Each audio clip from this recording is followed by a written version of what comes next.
Et j'ai toujours été franc. Souvenez-vous de ce que Sankara disait à l'époque aux Nations Unies. Pourquoi je paye la dette? Une dette que je n'ai pas contractée, une dette qui peut-être m'a été imposée et que je ne vois pas des réalisations. Vous le dites si bien, la situation se dégrade sur les notations. Mais est-ce que le peuple vit les notations? Est-ce que le peuple mange les notations? C'est là qu'il faut se poser la question. Je suis parti aux élections présidentielles pour la première fois dans mon pays où toutes les échéances ont été payées, que ce soit la Banque mondiale, la BAD, l'AFD et autres, le FMI. Tout avait été payé. Et pourquoi aujourd'hui il y a cette situation?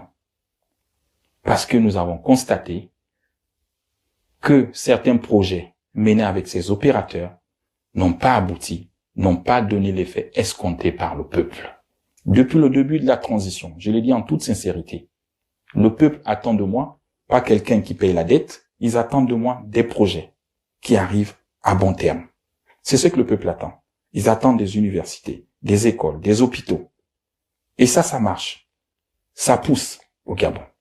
Lorsque nous travaillons avec les autres opérateurs, les routes avancent.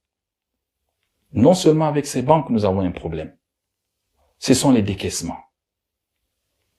Je vais peut-être le dire ici sans langue de bois. Il y a qui sont là pour des projets. Il faut venir signer. Et vous arrivez, vous signez. Lorsque vous finissez de signer, le projet n'a même pas encore démarré.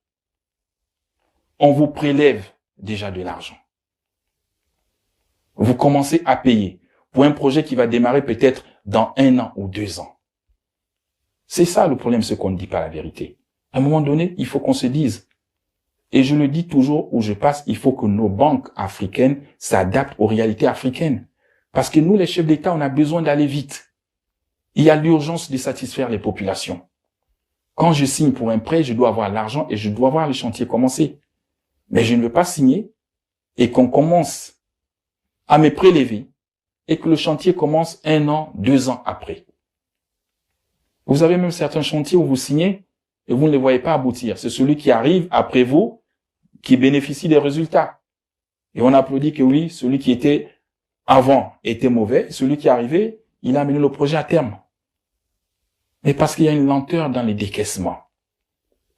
Et cela, je le dis au président de certaines institutions lorsque nous avons échangé et que j'ai reçu à Libreville, il faut réformer le système. Il faut comprendre l'urgence des chefs d'État.